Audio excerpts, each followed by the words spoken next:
Today, then, we're going to spend most of our time in looking at people in our life who we would say are difficult. The session title is People Who Are Difficult, How to Restart or Depart with an Open Heart. So we're going to walk through some of the causes as to why people are difficult, and we're going to see how our response is and look at 11 better ways that we can respond to be able to significantly minimize the negativity that's coming out of these relationships as friends, as parents, partners, adult kids. Now let's just check out and see if this is relevant or not. Is there anybody, please put up your hand if you don't have anybody in your life who's difficult. Anybody want to put their hand up on that one? Okay, so we've got the right audience today.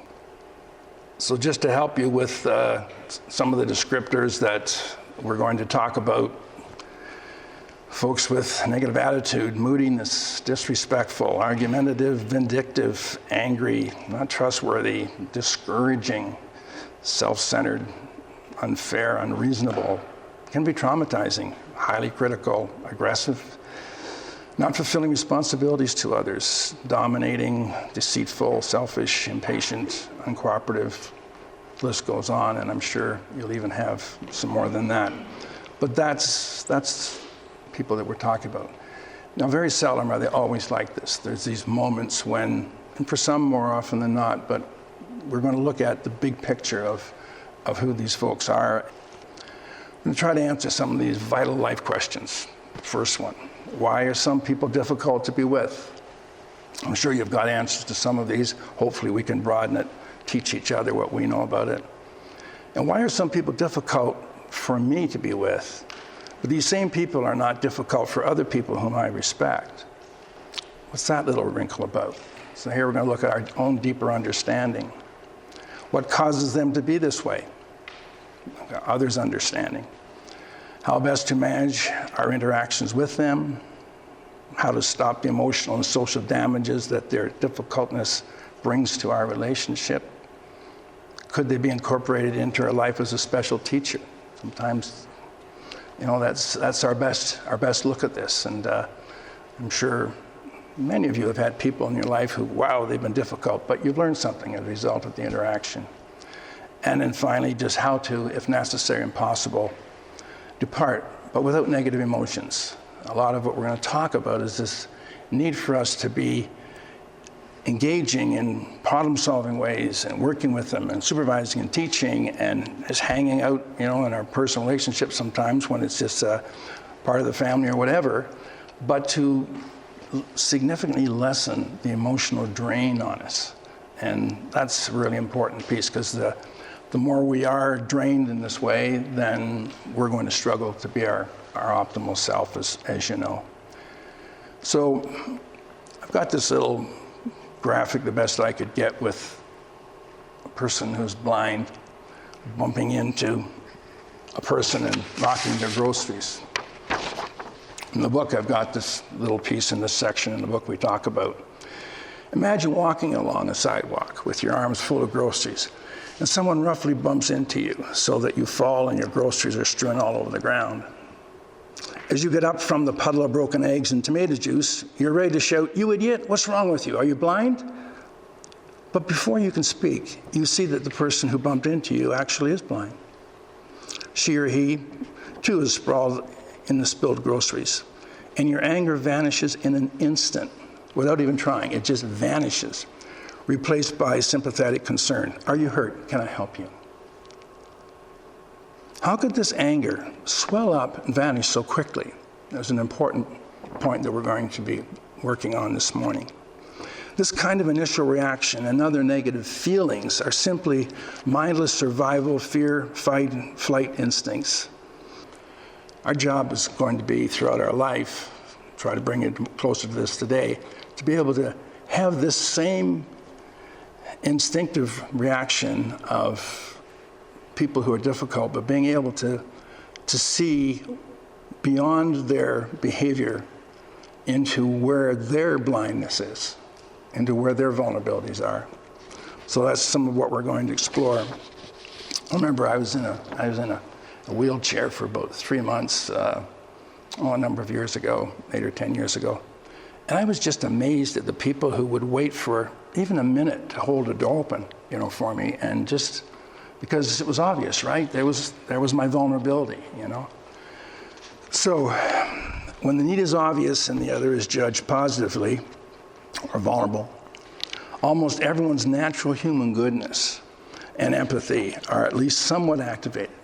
In this act of kindness, another one of our most fundamental needs of having meaning and purpose, that is worth, is satisfied.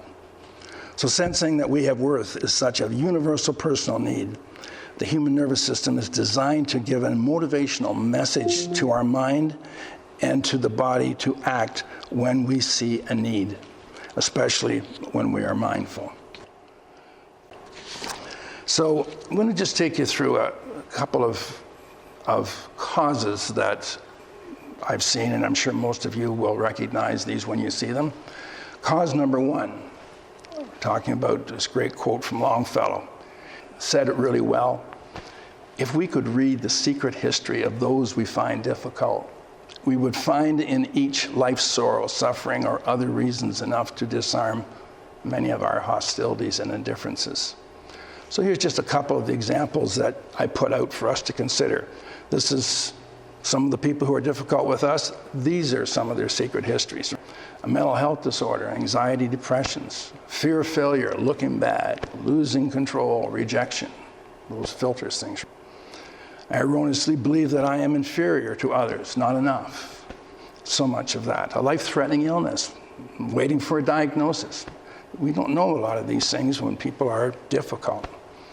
Spousal abuse, inattentional blindness. We know people just don't see a lot of what needs to be seen because of this brain architecture of inattentional blindness, which we'll talk about in a bit. We've shared with you that we feel the research is saying pretty clearly we have limited free will, so people are reacting from their basic PFP. Childhood trauma, a sick gene pool, chronic physical pain.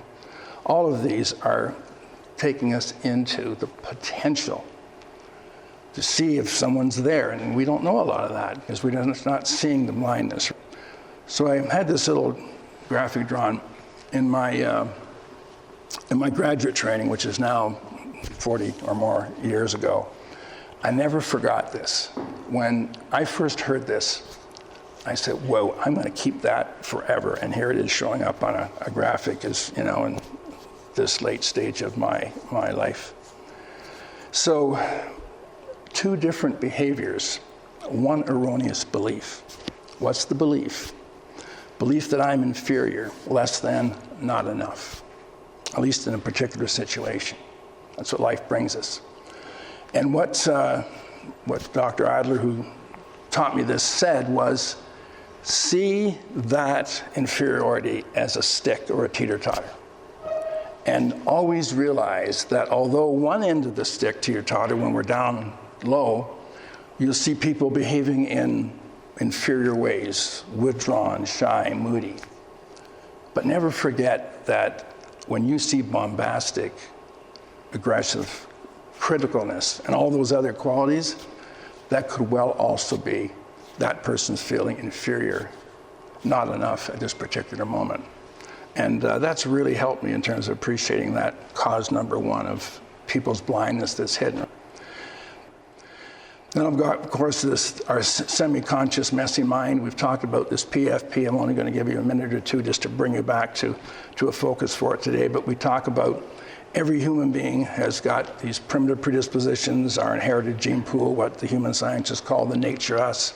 We've got these filters, which scientists are calling the nurture us, the home we came from, and the influence of our siblings and parents and all that meant, teachers and the likes of that. And then these brain primes, which is really responsible for a lot of our cognitive bias and things like that. So that's the PFP, and I'm going to be referring to PFP a fair bit through this. And as I've shared with you through some pretty good research in the course so far, that this drives most of who we are.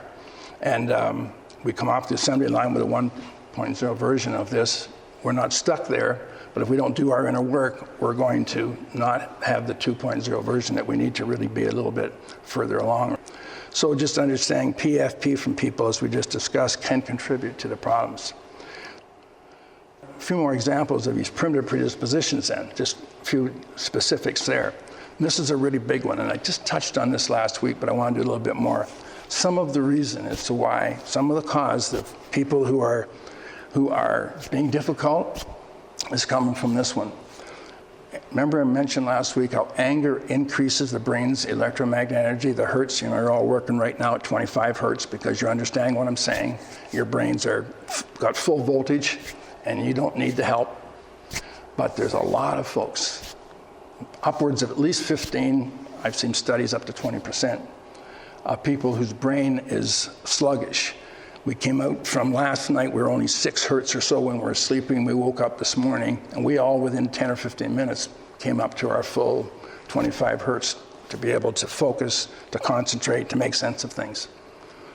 But a high percentage of our population, including people who we work with, including people in our personal life, our family, and all of that, their brain doesn't actually get up there. Now, ADHD is one of the symptom sets that have been identified here, but there's more as well. But knowing that things like anger and those behaviors that we talked about have a very, very strong way of helping. They are literally adaptive behaviors for these people. And we need to see that, because if we don't appreciate that, then we're going to have trouble in really understanding the vulnerability of these folks. So you can see where I'm going with this, right? Here we are, just 10 or 15 minutes. I'm trying to expand our look at where the, quote, the blindness is coming from. Where when we bumped into a blind person, we immediately saw the vulnerability and our heart of compassion just opened. Well, our job to be successful in life and to help people live to their fullest will be for us to be able to see in this person who is being difficult some of the blindnesses that they're struggling with. And let's say fairly quickly here, this doesn't mean that we turn the other cheek or that we accept everything that's happening. No. We passionately work to change that, what must be changed. People must be held accountable. But a lot of what I'm working on here today is just, if we can just keep the heart open through this process, we can come up with much better ways to help the situation. But this is not saying that we just, back off. We must always ensure that people do not harm other people and that we intervene as we must with ourselves or others. But the big problem is that the heart closes and we get ourselves into our own little bit of wherever. So some of these filters that we've talked about, it just is a really interesting application of the filters work that you did in the court. So without my awareness of it, this is a person who is being difficult here right now. Without my awareness of it, I believe that it's your fault that life must be fair to me and it's not. I'm not feeling that life is fair right now and I'm blaming you. I don't know I'm blaming you, but I'm blaming you. All of these get people into, quote, difficult moods and expressions. I must not be out of control, and right now I am, right? I need excitement to feel normal, and right now I'm bored. Or else maybe it's, I need others approving of me, and right now I feel embarrassed. Or it could be, I need to be busy and I'm not. I'm entitled to get what I want, I feel, but I'm not getting it. These are all illogical convictions that come out of those complexes, tapes, gremlins, filters that we talk about. And every one of us have these. Some of them, when we are mature, we've learned how to manage them and accentuate the positive and not get pulled into the negative parts of them. But a lot of folks who are with us, who are being difficult, and they didn't ask for that place where they learned all these. They didn't ask for that nurturing the way they got it. Many parts of that nurturing could have been wonderful, but the parts that they got that brought them into negative parts of these filters, that's not their fault. So that opens us a little bit to saying, okay, so maybe I need to give a little bit more openness here. I'm sensitive in an easy to hurt way, and you have offended me. Even if you haven't, I'm going to see, for whatever reason, to blame you. I deserve attention, recognition, but I'm not getting it. Or I believe I'm inferior, not enough, because you make me feel that way. These are some of the illogical convictions that people have, and they end up being difficult with us. Before I go any further than this, let me just get this out really clear. because I'm up here talking about this doesn't mean that I think I've got this. There are parts of me that when I see that 6 o'clock news, the abuse, the wars, the human trafficking, it drives me into anger. I'm not trying to say that I've got this nailed. What I'm saying is that I think we can make moves on this. It's not about getting it perfect, it's about getting it better, right? So just please don't hear that I've arrived. It takes a lot of courage to kind of even say these kinds of things, because there's some things I'm going to talk about where I haven't got it myself. But I think all of us can say, yeah, let's not let that perfect get in the way of good, okay? Right now, I'm just helping us to understand the people who could be difficult with us and what they might be going through. And I know that some of you are likely saying, what are we doing this for? I get all this. Well, just bear with me while I unpack this, because there's a lot of insights here that I think could be helpful for us to be able to just regulate our life in different ways when we can just look beyond the behavior and see the blindness that someone may have. A lot of what we're talking about today goes back to that PFP, the basic primitive predispositions, filters and primes, which are all designed to keep us alive and reproducing. We have changed in many ways, but heck, 90+% of our brain architecture is the way it was a million years ago. The amygdala feels likely hasn't changed a bit in 2 million years. We are a lot of our primitive architecture, and unless we get that, unless we remember that in the moment, we are going to struggle with being pulled into feeling defeated and feeling whatever, which is, the outcomes of folks' negativity towards us. So now let's look at the understanding of ourselves. And this is the other half of it, looking at, why, in addition to those things, why else might we be getting emotionally hijacked here, and then what we can do about it. So when we know all of these disastrous PFP predispositions that are beyond the awareness, beyond the control of this individual, this average person, we know that. I mean, the science says it, you know it just from your training, you know it from your expertise as just, really bright, mature people. You know that these are, what we've just shared, these 5 causes, are what's behind a lot of the behavior that we're seeing. So this begs the question, what closes our heart? How is it that we get emotionally hijacked? Knowing what we know, that, hey, they're blind, and because of the 5 causes we just talked about. And yet, you'll acknowledge that unless we really become skilled and conscious in that moment, we can get pulled into it. And this isn't just work now. We're talking about personal relationships. We're talking about, relationships as an adult kid, as a parent, as a partner, whatever. That we love the people, and yet when they get into their difficult behavior, we can get pulled in. So what's in us that's causing that? So why do we still feel hurt, angry, irritable, upset, offended, and like that, when we know it's coming from someone that doesn't know what they're doing? So then, what are the negative emotions about, and what to do about them is where I'd just like to do this next little piece. So some of the potential reasons that we might have, in addition to what you've just heard, because we could have all of what that other person has had right.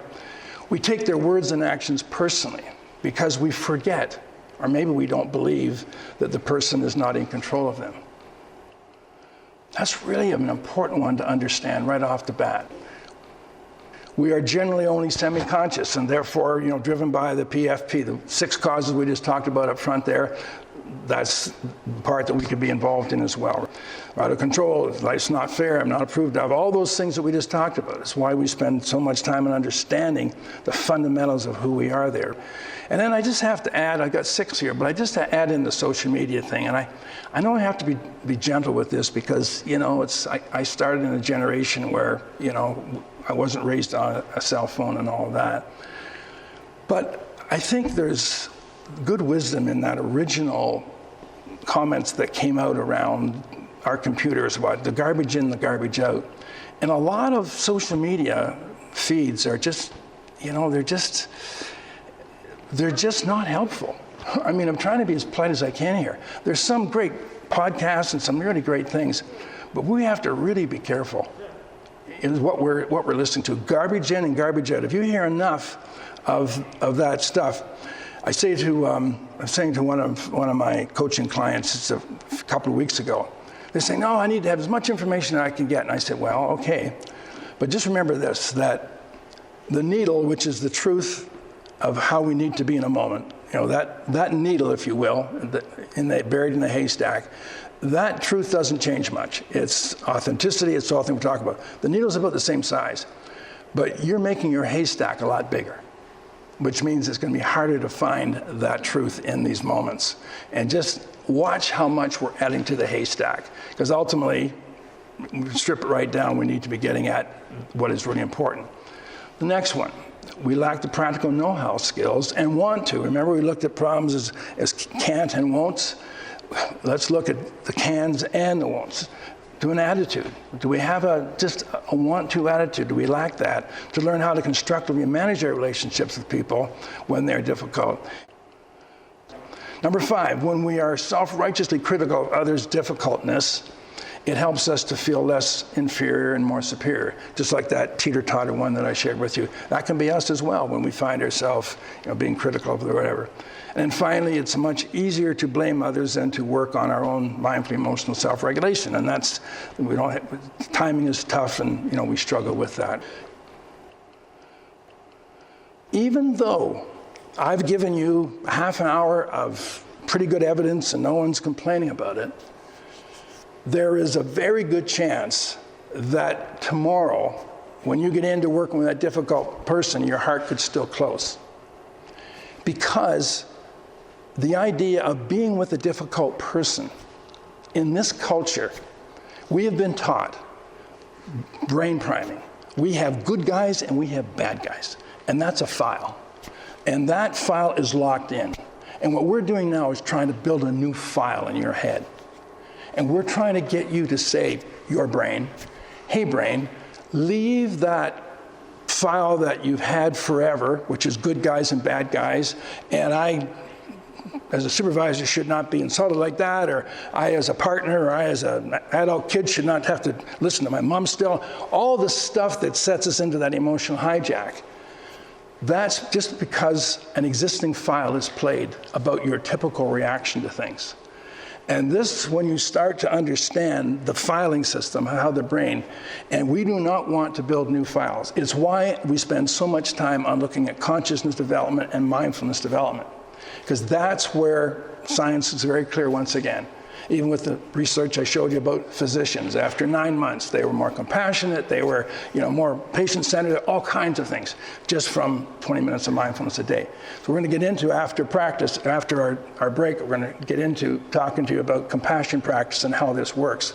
But this is a really big one to get, because although we cognitively in a session like this can say, oh yeah, this makes sense, to put it into practice, we need to do the things I'm going to show you about in these 11 ways that I'm building to. So I just wanted to show you your vulnerability, not you, but the species vulnerability, in that it wants to hold on to the filters, the primitive predisposition that it's always had.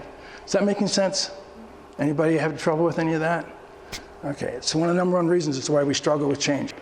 So then, let's just start looking at these 11 ways. We'll kind of go for another 10 minutes and then we'll break, okay? So the first one then, really know and remember what is happening when people are difficult, just like we've talked about this last half hour, to really know, to grow that. Stay aware of their and our own PFP blindness. That's big at the top of the page.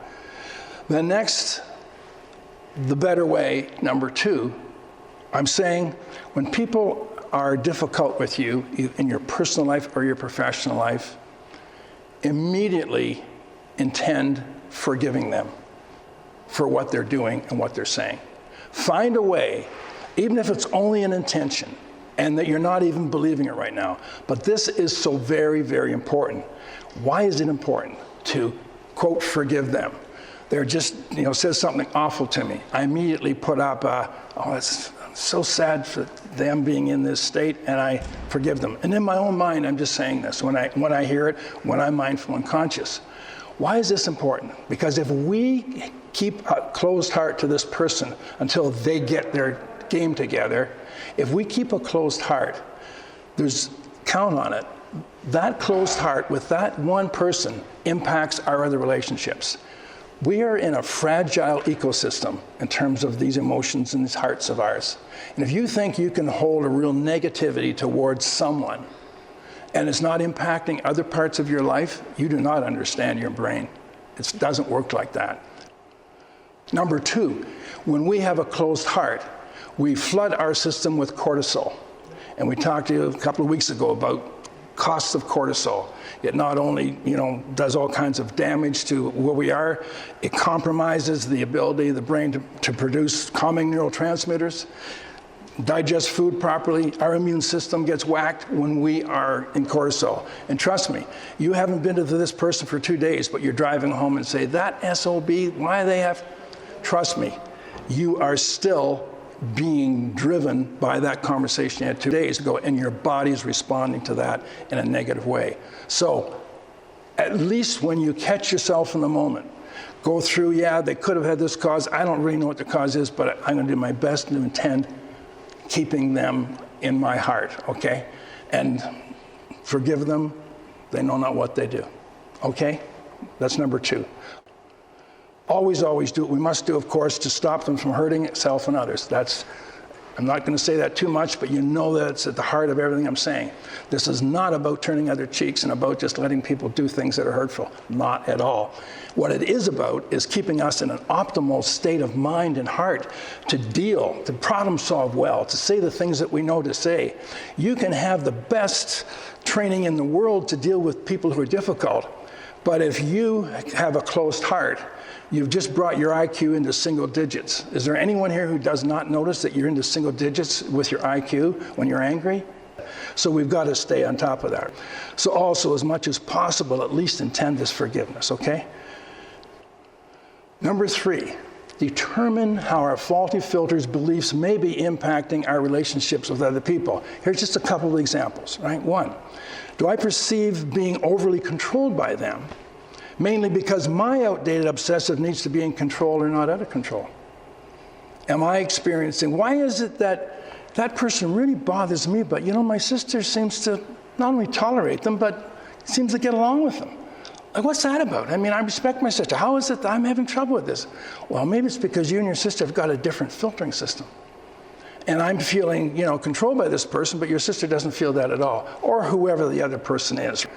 This is some of the reasons why we have these specifics. Do I self-righteously judge them because of my problem needing to feel right and to be right? Because of my erroneous belief that I am inferior or not enough? Maybe that's why I'm feeling, upset by them. Do I feel that they treat me unfairly because of my belief regarding entitlement? Maybe I've got a little bit more than, we think, I'm a very fair person, but what people don't say is, I don't realize this, most people don't even realize that their fairness is not a universal fairness. People who have a sense of this is fair and this is not, it's very subjective standards. It's my version of fairness. It's not a universal. So I may have what is fair here, and I'm saying, he doesn't treat me fair at all. And yet a friend of yours might say, I think they're chill, they're cool. Chill. It's not a big deal. It is a big deal. They're just unreasonable. Well, you're in the middle of a filter thing here. This is why these filters we teach in the courses is so important. Finally, do I feel that I am not being approved of by them because of my problem with obsessively needing to be approved of? They're not giving the signs of really liking me and approving, and the many others. Just put that in as an example of let's look at the possibility that we are looking at a filters hijack here. Number 4, take responsibility for our own emotional hijacks. Given all that you know that explains much of why this person is difficult, obnoxious, hurtful, whatever, is there really someone that deserves our anger? So we have to ask ourselves then, is there really someone here who deserves our anger? Given all these things we talked about, so why people are likely, being this way, and generally there's not. To repeat, we do what we must do to manage this person, prevent the harming, but could our closed heart be our work to do? Just think of that. This is a heavy statement. And as I say, I'm reminding you, I don't think I'm here all the way myself. Don't get me that I'm here. But this is a question that we need to ask. When we see someone else being difficult, we go through this little checklist. And one of the checklists has to be, is this my work to do more than theirs? And they still have got work to do, but I still have work to do too. And even if they don't do their work, do I have to do my work? Look at this great quote from Martin Luther King Jr. This person, I don't know what training or where his theology or wherever came from. But whoa, I so dislike that man, I must spend more time with him. Like, that just says someone that gets it all about our responsibility in this. He's saying, hey, I got my work to do. Because until I can forgive them, I'm a part of the problem. That's what all of the great sages and elders and saints and all that have said to us throughout, right? Hey, let's start forgiving them. They don't know what they do. One of the most profound statements coming out of that teacher 2,000 years ago, in my humble opinion. Forgive them, they don't know what they do.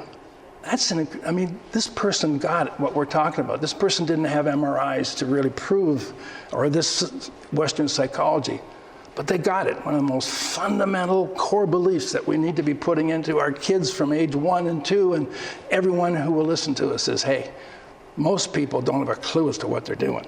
So that may help to keep the heart open a bit. Number 5, communications, of course, useful, truthful, kind, and timely, always. The forgiving is the heart's issue. That's what we're working on here this morning. But we're giving you some cognitive stuff too. But you not only will not be able to forget, the brain's not wired to forget because we're still surviving animals waiting for that predator to show up at 3 o'clock. So we got to be on guard about that. So don't even try to forget because the brain's not going to let you forget until there's just no threat to this individual. Our question is, can we forgive? Can we keep the heart open?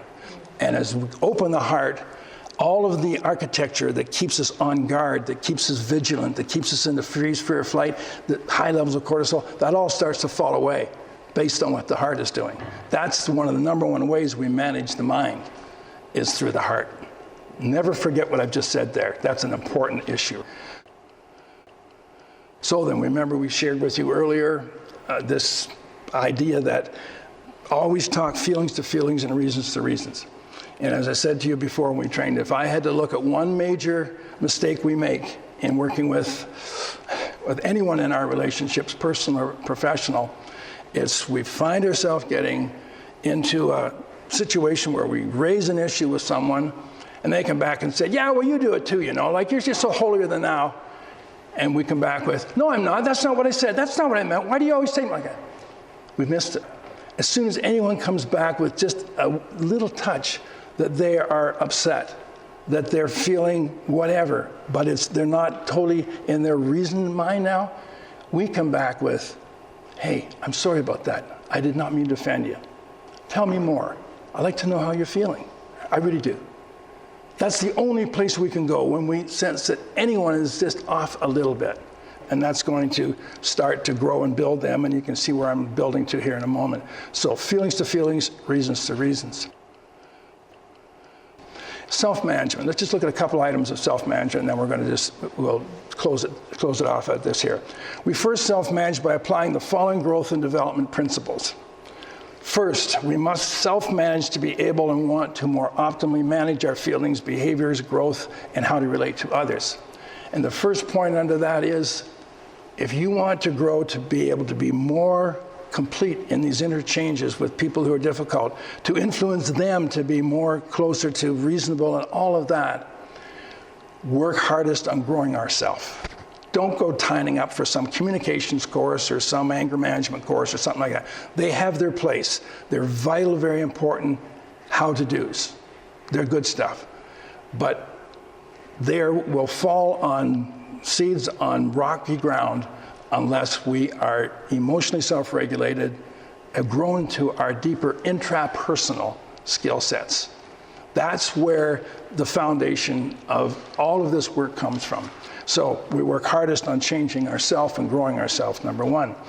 Number two, cultivate an attitude of indebtedness, of gratitude. Just each day be aware and grateful for just being able to have another day to get into. And even this relationship. Remember this third point.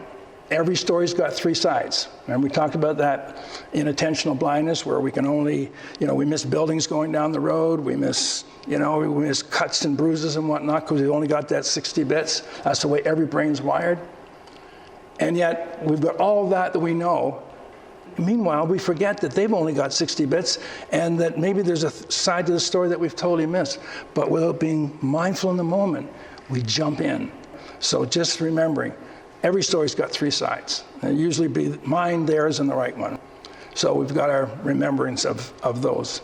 And then managing and living a personally satisfying and socially useful life will significantly depend on our private victories. These things that no one knows about.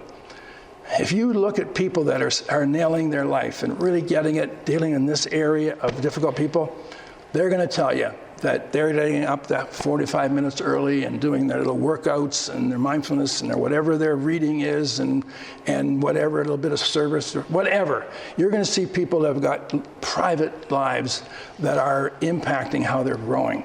And that's where a lot of our great stuff comes from, okay? In about 10 minutes, we're going to do a compassion practice that's going to bring in much of what we've talked about here today. But I'd just like to finish off with a couple of slides. This, of course, you've seen this before. This is our basic go-to in terms of what's happening in the moment. Now, you have to have done, some work in consciousness to be able to manifest this in optimal ways. But it's our catch yourself in the moment. Become aware that you're listening to me right now. That's a catch moment. I'm aware I'm talking to you, so I've caught myself here. This is where all of this begins. If you're hoping to bring your optimal A game to these situations, particularly stressful ones, when people are unreasonable and insulting and whatever else, if we're hoping to have one scintilla of skill and motivation to do the best here, it'll start by catching yourself in the moment. And I'm going to show you how to do that when we do our compassion practice. Once we've caught ourselves in this moment, then we can look at this calming state. And calming starts with us. We've talked about this equanimity, or my word is allowing, where we are allowing of the body sensations doing what they're doing, the feelings and the thought bases. And I'm going to show you exactly how to do that in a minute. That's learning how to catch and calm. And now and only now are we ready to clarify the needs of this moment. If we do not know we're in that moment, and we are not relatively calm, aka our brain's been hijacked and we're into lower IQ levels and all that, if that's where we are, we're not able to discern the needs of this moment for ourselves or for anyone else. So this is where it has to eventually all come together. I've caught myself. I'm calming. And we can do this simultaneously when we do the practicing. And now I can clarify. This is what the needs are. This is what's happening here.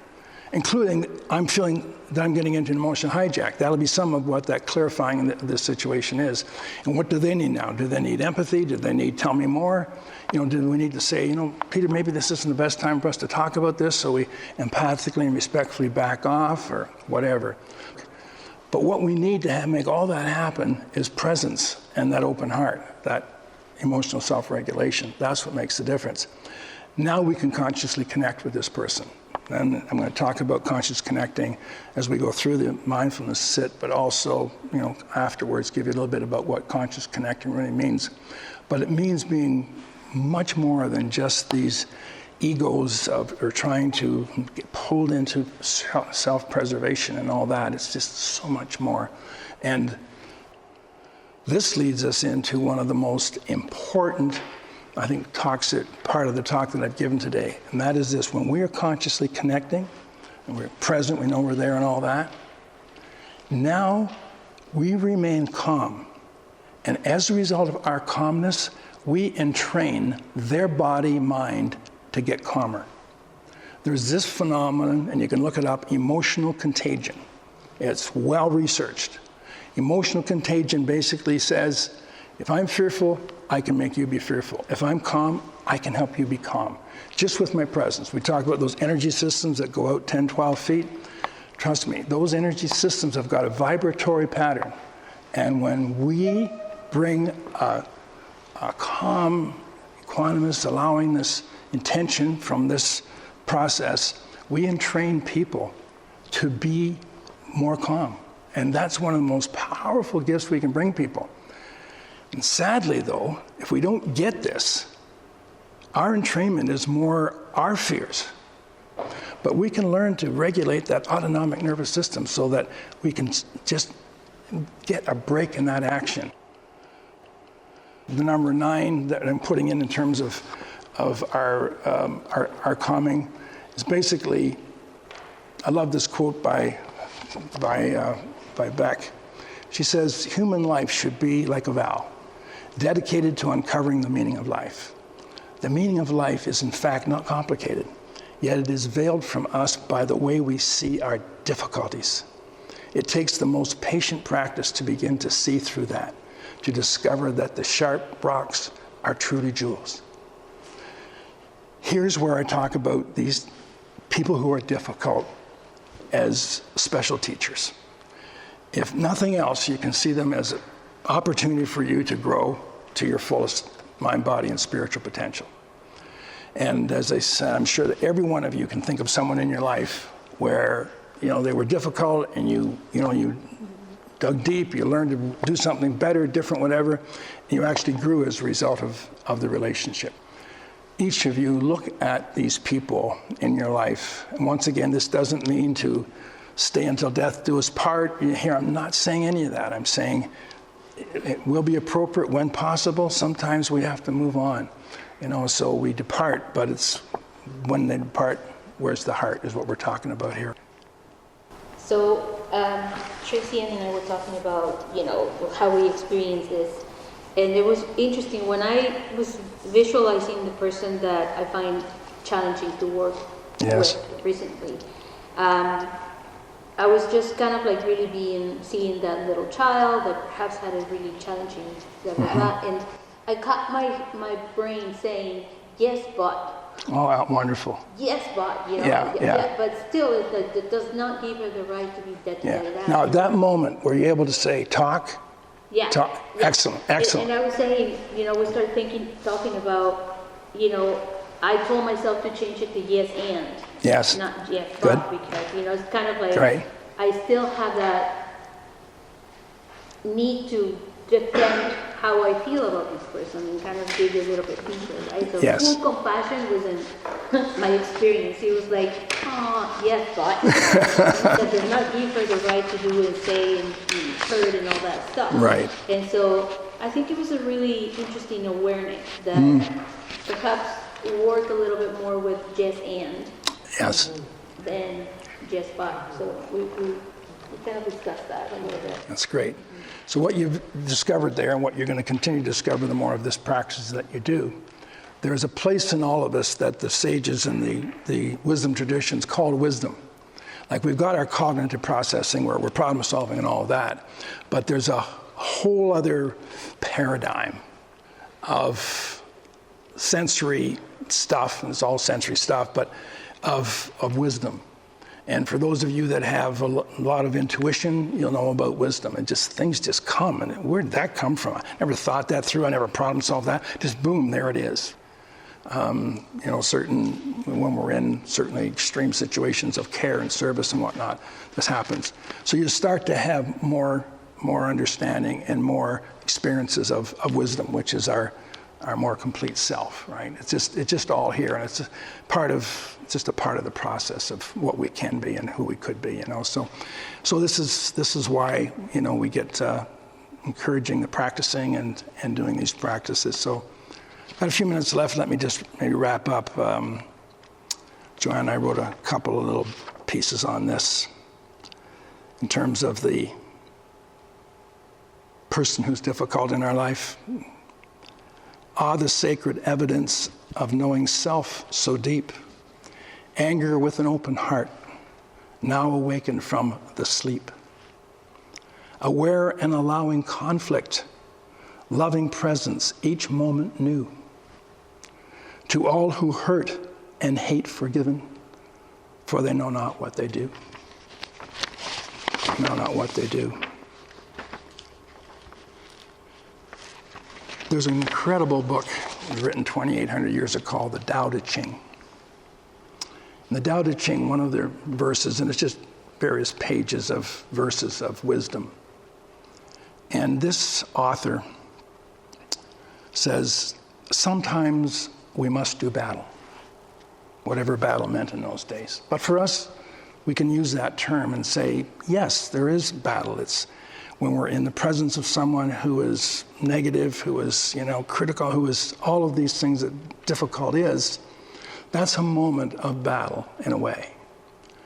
But the way this person described how to enter the battlefield, he said, as we entered the battlefield, we entered as if we're going to the funeral of our best friend. That's how we enter, quote, the battlefield. The battlefield being how can we make this happen in the most complete way to help bring this person who's difficult back to, being more reasonable and whatever else, whatever that interaction is. And as we do this work, of course, we stop having power struggles. And that presence of being with that person, even when it's a difficult moment, when we are present and equanimous, that heals that other person as well as ourselves. I call it the dual path. We've worked hard enough to be present with people when typically our PFP would get into all of this stuff. But no, we're that present, and we've got this reservoir of strength, whatever you want to call it, where we can just be in this moment.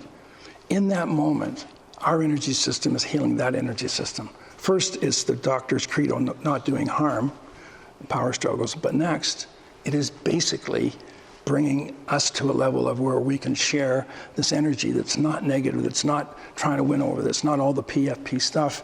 It just is there for folks. And that's where this entrainment happens. This is how we entrain people into their highest level of goodness. This is how we entrain people. Not even the words we say.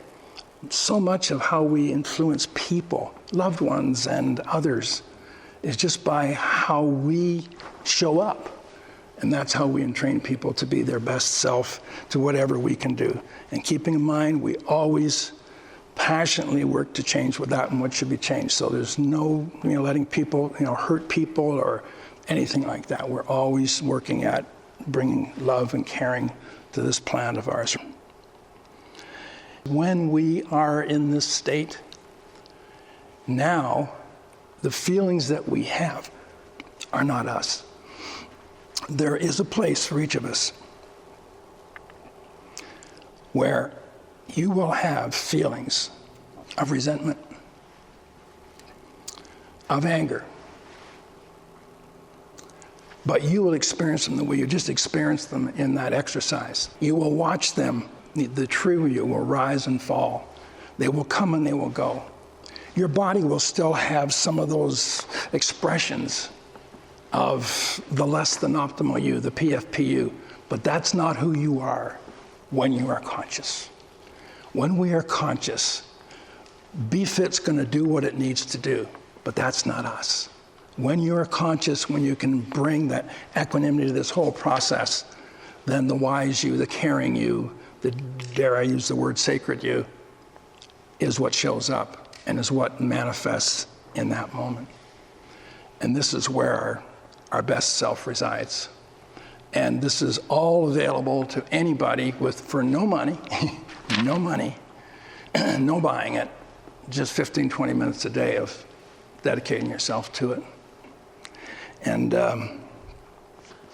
when we, quote, fail, when I become the little boy Peter, and I am not conscious in a moment,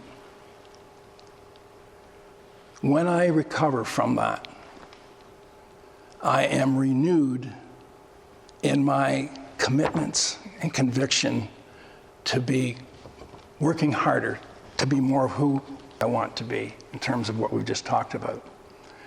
Because when we, quote, fail to be the self that we has an ideal, when we're conscious, we don't just beat ourselves up, we learn from it. And we say, I want to be better than that. And it literally helps us escape from this PFP prison of good guys and bad guys. It's not who we are. When you grow to more consciousness, we start to just experience that oneness that you hear talked about in all the wisdom literature. The oneness, unity consciousness, universe, one verse. That's who we're supposed to be. And that's what comes to it. Joanne and I did this about 20 years ago. We call it the Great Escape. I joined the ranks of a million others guilty of terrible crimes. It just happened, I tell the judge, as I'm sentenced to do hard times, paying the price more and more in dark and dingy cell. Alone I weep the harm I cause, lost in this merciless hell. Don't know why after each vow, heart closes with no explain. Anger, lies, and other betrayal. Why do I cause such pain? Time after time, no will to choose, to be free from PFP. 20 to life for so many thoughts, how to make them not be me. Then found painted on black cell walls, in blood from other inmates. Must kill driven, mindless self to walk out prison gates. Prison walls come crashing down as I awake to prohibit. Suffering source, the asleep me, now freed, aware within it. So we don't go anywhere. We learn to be free within it. That's where true freedom lies, okay? Anytime we resist a conscious connection or lose it with a person is a clear indication to the degree to which we still do not really understand the human predicament of the PFP algorithm. Once understood, and when we are manifesting our mindful A game, the inner dialogue changes from, gosh, Donald is so self-centered, unkind, etc., and really brings me down, to instead, there is a PFP that is so self-centered, so unkind, etc., who 100% controls Donald. I must right now skillfully process my resistant PFP mind. He is such a victim. And what can I do to stop him from doing harm and even to help him to be free as I work passionately to absolutely prevent him from doing this harm? This is the language of the equanimous, mindful self-observer. This may include control and even distancing oneself from the Donalds in our life, because many of them cannot, for now, be given that heart transplant that we've been talking about. Questions often asked: is there ever a place for anger, disliking people who we find difficult? My one-word answer is absolutely. What we're talking about is not even about liking people. It's certainly treating them with respect, but liking is not what we're talking about. For all of us, there are situations that mobilizes be fit, body, feeling, image, talk into varying degrees of readiness to fight, flee, and freeze. These reactions generally become driven anger to the extent that we experience them mindlessly. When experienced mindfully, these same be-fit tremors of our difficult feelings may continue, but they will more and more be subjectively experienced like any other sensory awareness. That is, we equanimously, consciously allow them to come and go, get stronger or weaker. So understanding that this body that we have and body, feeling, image, talk that we have, it may be that you will be having a moment of conscious loving, yet your be-fit may be in freeze, fear, flight. You will know from your consciousness. That's how you'll tell. If I grow this part of who I am, my be-fit can do whatever it needs and wants to do in the moment. But as long as I remain conscious, I can keep my heart open, and then my behavior will be impeccable. If you're watching feelings of negativity, that's not you. To the extent that you are conscious, they don't own you anymore. But you can see what we're dealing with here.